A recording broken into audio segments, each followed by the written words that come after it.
Now on KEZI 9 News at 4, Oregon State Police sending out a warning to drivers as we expect one of the busiest travel seasons in decades.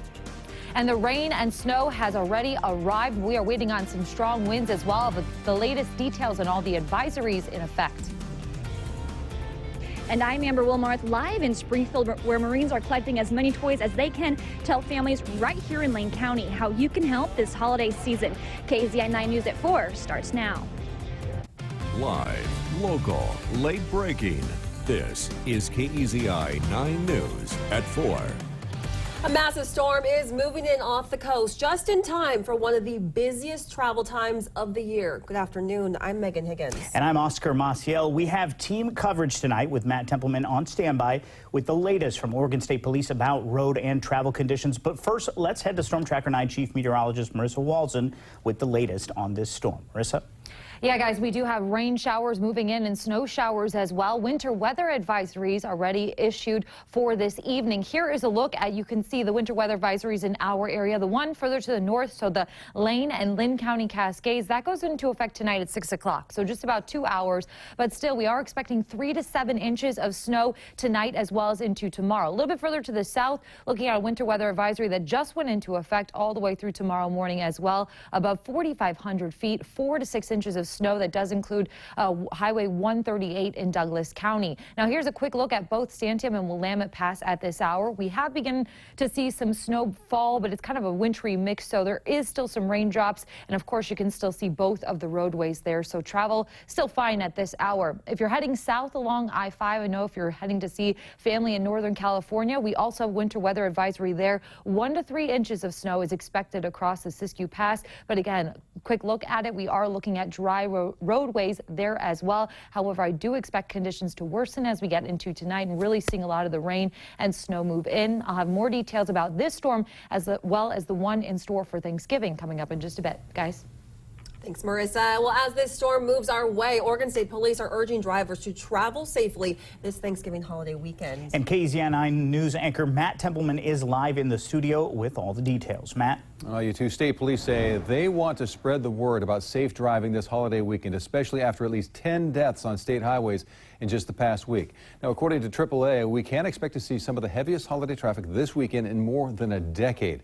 State police are urging drivers to plan ahead, expect poor driving conditions. As Marissa mentioned, that means rain at the lower elevations and snow in the mountain passes. Troopers say drivers need to take it slow. Give yourself a little extra time driving and know the road conditions before heading out. If you are aiming for higher elevations, make sure you have the right traction tires, and if you need chains, make sure you know how to install them before leaving. Troopers also suggest leaving extra room between you and the car in front of you. Now, OSP also wants folks to be very careful when it comes to Black Friday traffic and not to forget about traffic related to this weekend's Civil War football game in Corvallis, 1 o'clock, adding congestion to I-5 in the hours leading up to and after the game. Live in the studio, Matt Templeman, KEZI 9 News.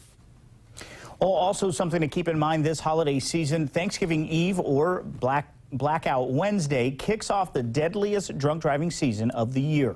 Alcohol monitoring systems in Denver tracked 500,000 DUI offenders and found they're 34% more likely to have a repeat offense on Blackout Wednesday, 38% more likely on Turkey Day, and 31% during the long weekend.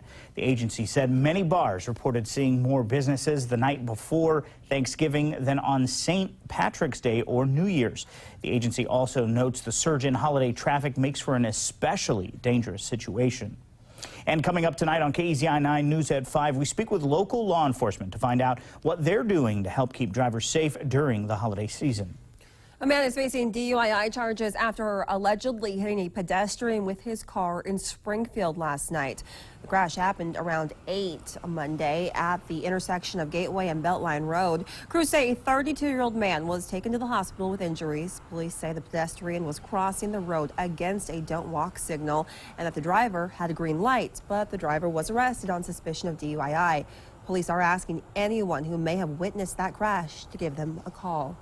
A Washington State man has died from the injuries he suffered during a crash in Douglas County. Police say 47-year-old Peter Floor was driving south on I-5 near Sutherland when he went off the highway, crashed through a fence and into a trucking company parking lot, crashing into a tractor and semi-trailer. Floor was trapped inside his vehicle and had to be extricated. Officers say fatigue and speed are being investigated as contributing factors in that crash. Well, Eugene police are searching for a suspect involved in a dispute involving a gun earlier this morning. Police received a call around 9:45 today of an argument between a man, Joshua Thomas, and his girlfriend on the 3600 block of Bardell Avenue. Officers say the woman claims he pointed a gun at her during the argument. She was not injured. Police were negotiating with Thomas inside of the home, but he did not come out. The scene was cleared, and now police are trying to locate him. Anyone knows Joshua Thomas and you have some influence with him, please encourage him to work with the police and resolve this situation so that everybody is safe, including him, and that the neighborhood can return back to normal status. Police say investigators searched for Thomas at a separate location on Mohawk Boulevard. They are now working on other leads.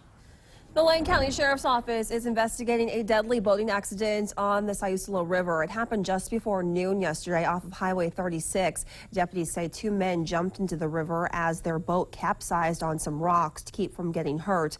The boat operator made it to shore, but 61-year-old James Brugman Jr. from Umpqua was swept downstream and did not survive. He was wearing a life jacket. Deputies have not been able to retrieve the boat because of the high, fast-moving water and are warning other boaters to be careful in that area. Well, two men are facing multiple charges after allegedly assaulting an employee at Taylor's Bar and Grill. UOPD officers say they arrested 21-year-old Chad Gilliam and 21-year-old Miguel Huffman at about 12:40 this morning. Officers say the two men were asked to leave the bar. When they refused to leave, they allegedly started fighting employees at the bar. Police say one employee was injured on his neck and hands. Both Gilliam and Huffman were charged with criminal trespass and disorderly conduct. Gilliam was also charged with assault.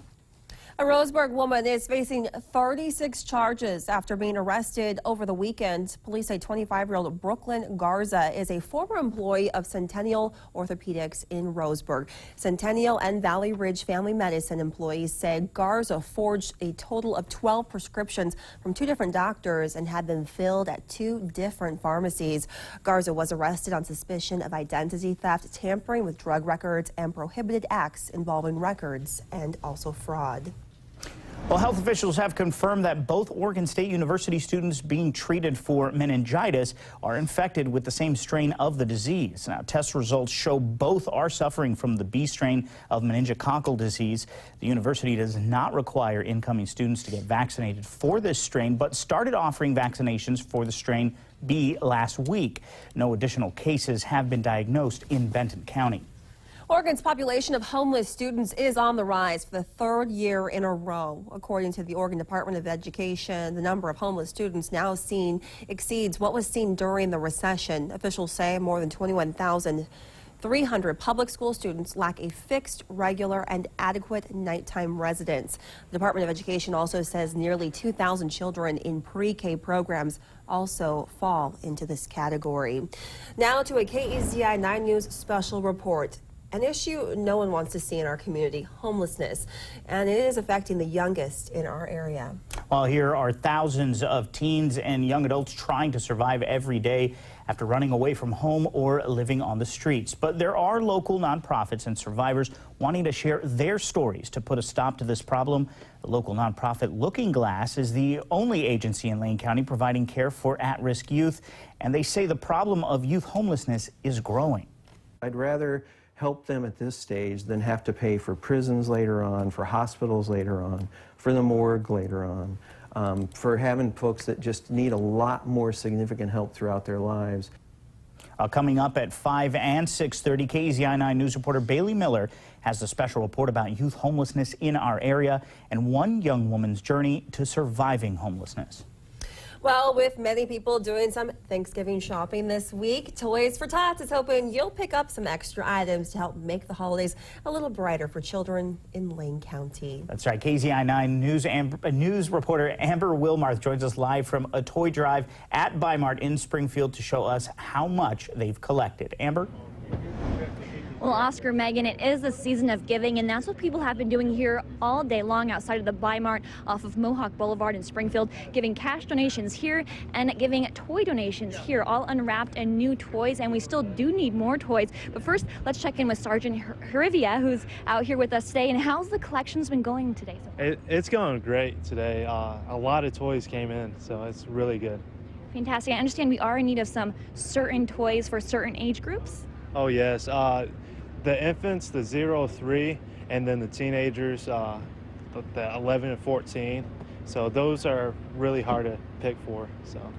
Fantastic, thank you. So again, we'll be out here till 7 o'clock. Please come on by and bring toys if you can, or just come by and say hi. We do need toys, like you said, for infants and for teenaged girls. And the deadline to drop off toys is December 9th. And for a full list of the drop-off sites, including all of the Bi-Mart locations, you can head to our website, which is KEZI.com. Live in Springfield, Amber Wilmarth, KEZI 9 News.